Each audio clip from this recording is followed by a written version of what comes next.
Alright, so this is something that I've been wanting to cover for a while now and make a dedicated video on this. A lot of people in the community are really confused about the different crankshafts and rod lengths, and I'm basically going to do a full rundown on the different types of rods that you'll encounter, the different stroke lengths, and piston types. So while doing my MS440 build, which isn't totally done yet, but I did have it running, I really kind of dove deep into the different crankshaft types in these motorized bikes, because initially I thought you had your 40mm strokes, your 39mm strokes, and your 38s, and that's all I thought that there was, but I was completely wrong on that. There's many different types, and I'm about to show you. So in here, I'm going to tell you straight up what you have for a crankshaft. So this one here is a 38mm stroke crank with a short rod, which is a uncommon type. You only see these on very old engines, and this is why I was able to run the TS400 with stock deck height and no spacer, because this thing is so short, right? You have your short rod on a 38mm stroke crank. There's another type, and also this will have this style of piston, which is the low hole. So if you have a low hole piston, when you take it apart, most Skyhawks will, most BT80s will. This means you have this style of crank. And for saw builds, unfortunately, this isn't really good unless, like I said, you're doing a TS400. But the MS460s, MS440s, they prefer the next type I'm about to talk about, which is in this engine here. This engine has a 38mm stroke crank with a long rod, and that makes all the difference when doing the saw builds. You see, the long rod crank measures in at 89mm, but the pin location is the same as the other one that I just showed you. The pin location is basically this spot here on the crank where your bottom lower bearing goes into. So basically it still has the same crank, but it has a different rod on top of it.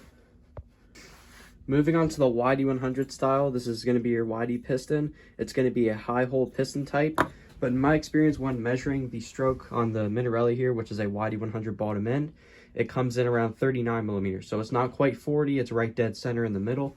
So it's still going to use a high hole piston, but it's not a true 40mm stroke. So the next type is the true 40mm stroke crank.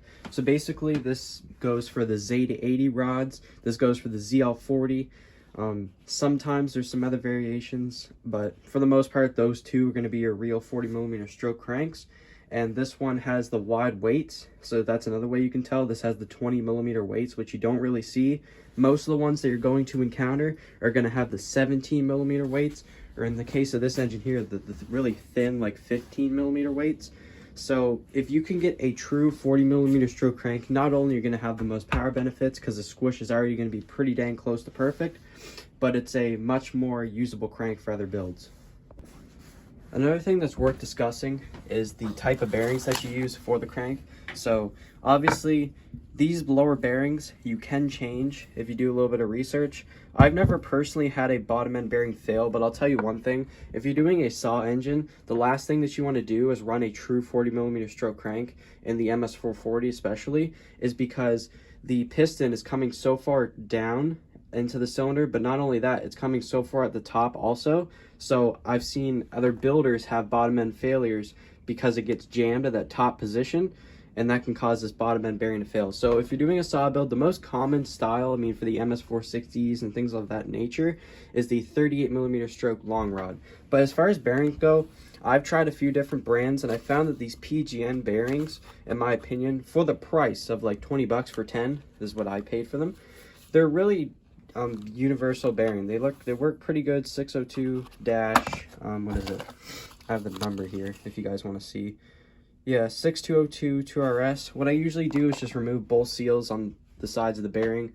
Some guys like to keep one. I've done that in the Minarelli, but what I find is when you only have one seal removed, like the inner one for the crank and not for the crank seal, your crank seals are going to wear out quicker. So I would just advise to remove both and then run some better like Viton style seals. But these bearings for the price of 20 bucks, I've tried some more expensive, like $40 bearings, and I think that was like $40 for like 4 of them. And these honestly feel really smooth. They're rated for like 21,000 RPM, and that's what it says in the listing. And you just really can't beat the value. One thing I had to mention here too, I totally forgot, is when you measure your rod, you want to measure center to center. So when it's on the crank, it's a little bit difficult, but it'll give you a general idea. This one here measured in 85 millimeters. So if you do this, you have to do it probably outside the bike, you know, when the engine's all apart. If it measures in 85 millimeters, you unfortunately have a short rod, which means it's not really great potential for doing any kind of saw builds. 89 millimeters is your standard long rod crank, and then the 40 millimeter setups will have the pin at a higher position, closer to the bottom here, and then they'll also have the long rod. So I hope this video kind of gives you a good idea about that also. So I have to put up a picture because I don't unfortunately have one, but the 110cc cranks, I believe those are just a 38 millimeter stroke long rod, which is pretty common. I didn't expect those to have any kind of crazy 40 millimeter stroke because I have the thin weight. So anybody that thinks that it's a true 85cc, I'd like you to think again. But anyhow, that's pretty much the whole rundown of this crank setup. I just want to make the short video so that way if your buddy's asking about what crank to run in his build, you can just send this video as a link and make things easier. But that's pretty much all I'm going to do for today, is just that. Also, we have some T-bolt clamps I'm willing to try out on the saw, so I'll let you guys know how those work out. And they're supposed to be better than these because these like to dig in to the silicone tubing, which I've actually had happen on the Motorized. And I thought I was looking for something a better alternative. The thing with this is you have to get the correct sizing. So on here it should say what size it is. I just seen it. Where the hell did it go? Yeah, here we are. So if you guys are looking for a T-bolt clamp for the 32 millimeter hose, you got to remember, shout out to Mike's and Bikes, he basically told me that you need to go 10 millimeters up size. So it's 32 millimeter, it'd be 42 millimeter. So here's the sizing, 38 millimeter at 43. So it's within that range, so it should work fine. But I'm going to be using those on the MS440. I'll try to get some riding videos. It is snowing like crazy outside, if you guys can't tell. So a little slippery out there. But, and also we might run this filter too. I'm debating because this carb is so huge that I don't know if it'll all fit there, but we'll give it a shot. So for the stamps, the AF80 rod is going to be a 38 millimeter long rod. The ZAE80 rod is going to be a long rod short stroke. There's probably a couple others I'm missing. I could throw up some pictures like I stated, but there's just so many different styles of cranks, and you have to know this when you're doing, you know, saw hybrids or Minarellis, because the last thing you want to do, like here's a great example. So in the MS440 hybrid, when I initially put it together, I had this in it, the TS400 style crank, the one that ran fine. And I just initially thought, like everybody else, oh, 38 millimeter stroke should work fine. But when I put it in, not only did I not deck the case enough, which I had to, I had this crank in it, and my squish was like 3.5 millimeters, okay? I had crazy crosstalk, like that much, and I thought, holy shit, this isn't gonna work right. But then I started looking into it. I was asking a couple of my buddies, and they basically told me that I need to run a 38 millimeter long rod. And that's when it clicked. I said, you know what? I gotta do a video on this and inform you guys, because a lot of you are starting to get into the saw hybrids, you know, once again, because it was a phase and then it came back because everybody realized they're not that bad.